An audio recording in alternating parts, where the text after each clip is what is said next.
I propose to take questions 6 to 10 together. Thank you. The Department of Foreign Affairs and Trade, led by the Taoiseach, has overall responsibility for Brexit. That said, Brexit will have implications for every government department and agency. Within my department, staff across several divisions contribute to the work on Brexit. The International, European Union and Northern Ireland Division covers work on all international EU and British, Irish and Northern Ireland affairs within the department, including on Brexit. The Economic Division advises me on economic policy aimed at promoting sustainable economic growth, with a particular focus on jobs and competitiveness, including the possible economic impacts. To augment this work, my department recently established a unit to work on Brexit preparedness and contingency planning and assist a Secretary-General's group on the same. This group oversees ongoing work on national Brexit preparedness and contingency planning. It's focused on cross-government coordination, planning and programme management, and works closely with colleagues in the Department of Foreign Affairs and Trade. I welcome the endorsement by the European Council of the agreement on the withdrawal of the UK from the EU and approval of the political declaration setting out the framework for a future relationship. The finalised agreement provides a basis by which we can avoid a hard Brexit, which would see the UK crash out of the European Union with the severe consequences that would imply. Rejection pushes us all towards a no-deal Brexit, and nobody would benefit from this. Preparation and planning is ongoing across government departments to deal with and plan for a range of Brexit scenarios, including the no-deal scenario. As the Taoiseach previously stated, in a disorderly scenario, the implementation of all planned arrangements would not be possible by the 29th of March 2019. Therefore, we are also focusing on possible temporary solutions which could be rapidly implemented until more long-term arrangements could be put in place. The whole-of-government response is led by the Department of Foreign Affairs and Trade and is underpinned by a comprehensive set of government structures, which ensure that all departments and their agencies are engaging in detailed preparedness and contingency planning, including through the development of sectoral action plans. At several meetings, the Government discussed Brexit preparedness and contingency planning, including last week, and agreed a range of important actions for the necessary checks and controls of trade on an east-to-west basis. This includes sanctioning the recruitment of additional staff for customs and sanitary and phytosanitary or SPS controls, as well as ICT and infrastructure actions at our ports and airports. In a no-deal scenario, various actions could be employed, including accelerated recruitment and rapid redeployment of staff. Many issues, of course, will need to be dealt with on an EU-wide basis. The Contingency Action Plan recently published by the European Commission covered 8 particular areas, and the specific impact of Brexit in Ireland and Irish businesses was flagged in the Commission's communications. Of course, businesses and other affected sectors need to respond and prepare, and assistance is available from government to help them. The Getting Ireland Brexit Ready public information campaign was launched in September, and there have been several successful outreach events held under this banner. Deputy Martin. The ongoing chaos in Westminster is simply a reminder to us all that the default position, according to United Kingdom law, is that in 115 days' time the United Kingdom will leave the European Union. The withdrawal agreement may somehow be passed, or there may be an extension of the Article 50 process, or there may even be a new referendum. But the default position is that unless a majority can be constructed for an alternative, Brexit will happen on March the 29th. The cost to Ireland of this is a minimum of €5 billion and could rise to €10 billion with a crash out and a sterling collapse. That's the Copenhagen economics analysis.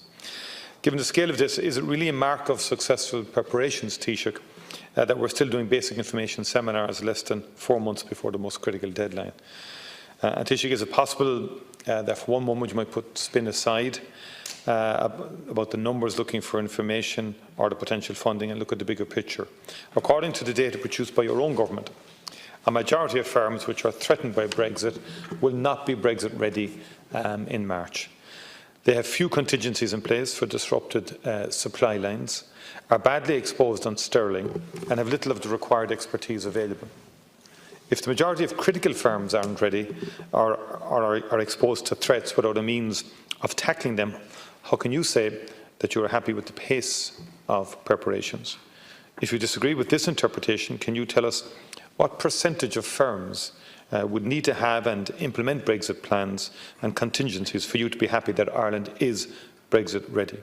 That doesn't mean how many helpline calls we should log. What percentage of firms do you think should be ready on March 29th? Deputy Mayor Lou McDonald. Thank you, Ceann Comhairle. And in some respects, this issue of preparedness is a difficult one, because on the one hand, I do not believe that this state should concede at all that we will countenance for a second a scenario where there is any hardening of the border on our island. I don't think that we should concede the ambition of trade north to south, a maintenance of the status quo, protection of our agreements, all of the things that we have agreed are our priority. Nor indeed should we concede the issue of east-west trading. And I say that because I'm very conscious that there's a debate underway in Westminster now. It is for those members elected from their respective constituencies to have their debate, however chaotic it might be, or however chaotic and shambolic it may appear to our eye. There is a necessity for a level of breathing room for that to happen. Brexit is going to happen, in my view. I've never believed from the get-go that we should be in the business of trying to wish it away. And of course there has to be a very intense engagement with every sector, not just business, but beyond that, in terms of what might happen in a post-Brexit scenario. And I want to make this point, Ceann Comhairle. This is long-term. The challenge for us isn't simply to ensure, in the immediacy of the fact, supply chains or commerce in the here and now. This is for keeps, and it is a profound shift in the political landscape. I think there's a necessity, as the dust settles, for us to have a very, very wide-ranging and deep conversation about what our island looks like in a post-Brexit world. All right, thank you, Deputy. Deputy Boyd Barrett. Yeah, Taoiseach, obviously there's massive uncertainty as to what's going to happen in Britain over the next few weeks.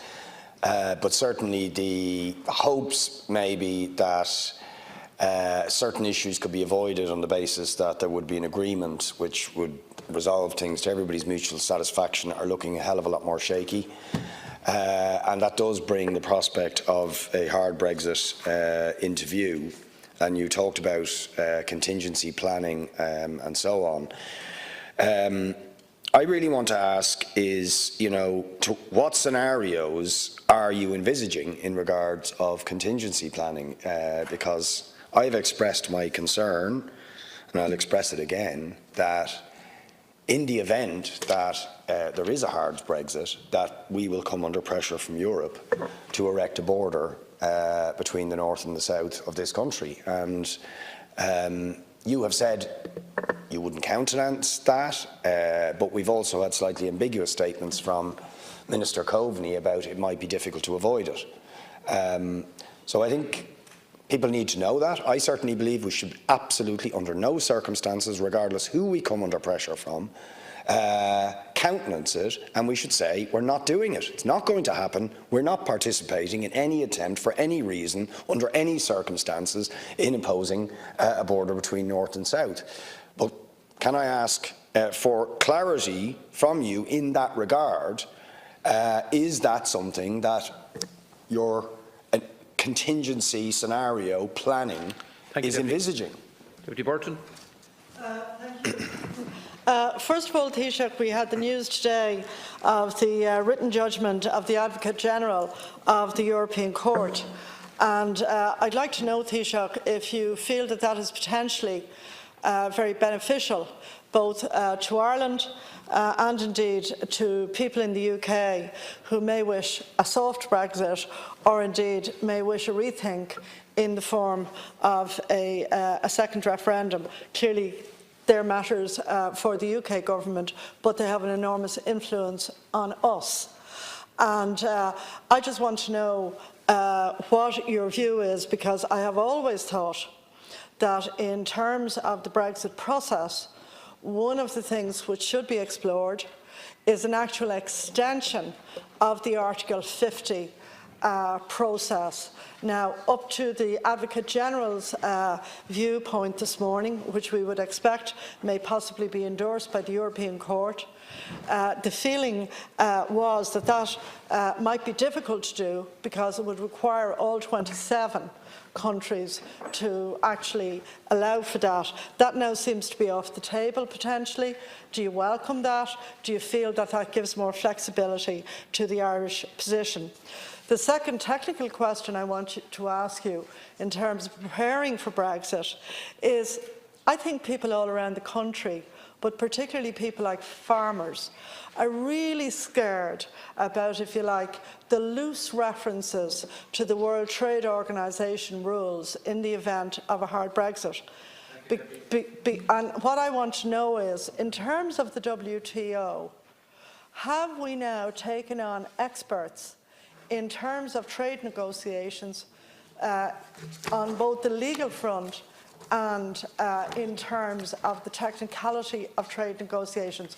We've never negotiated a trade agreement ourselves since we joined the EU, neither has the UK. We actually need that expertise as part of the EU in the future in case the worst outcome should happen. Are you preparing for that? Thanks very much. Just in relation to the various information ceremonies or information seminars, we're going to keep doing them.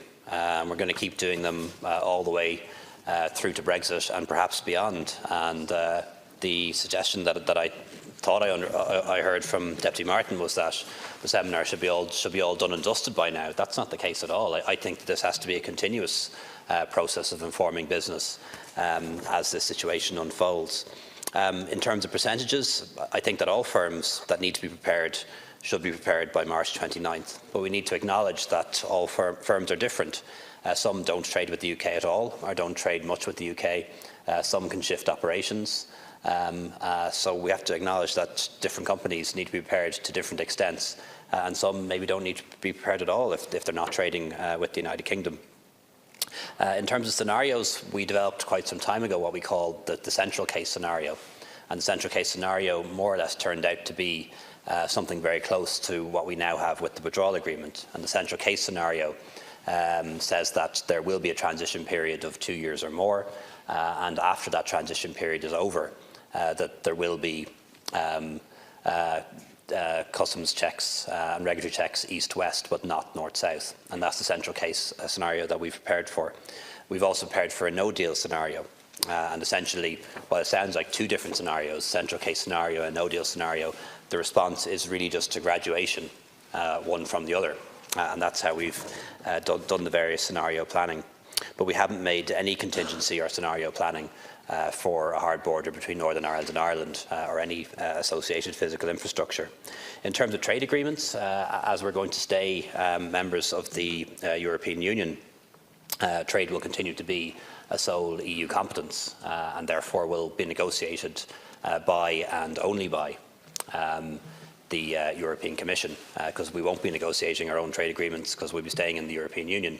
But we do have people who are experts in trade already. They're not negotiators because they won't be involved in any negotiations, but they are experts in the rules of trades and the law of trades and so on, and they're in the department, and they come in very useful when it comes to examining, for example, what the impact of EU trade deals might have on Ireland, whether it's CETA or EU-Japan or Mercosur or EU-Mexico.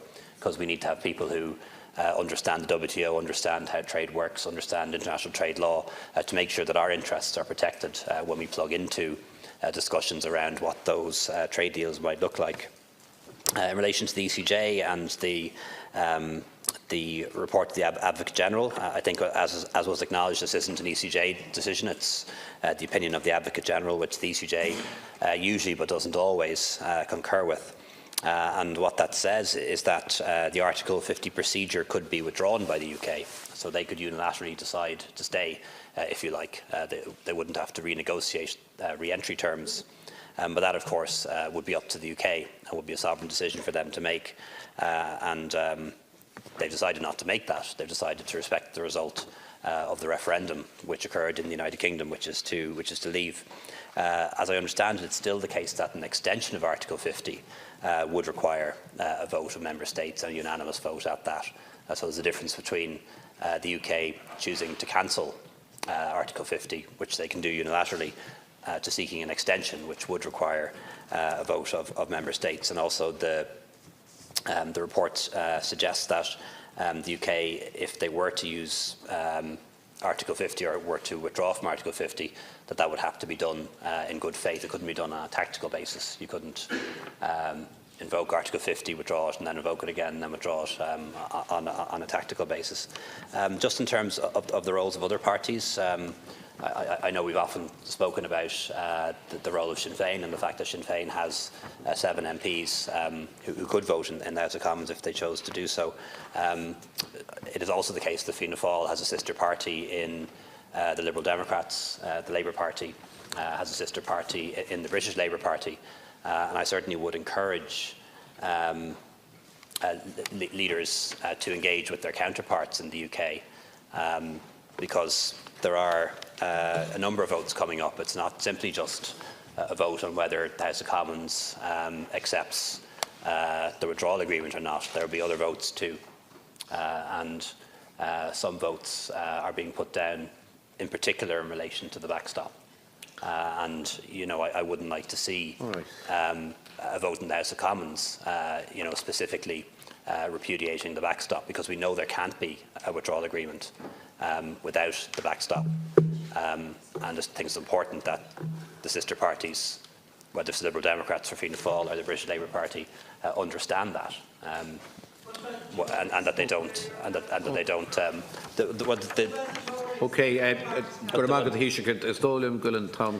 They will be voting for the deal, or at least we certainly expect a majority of them will.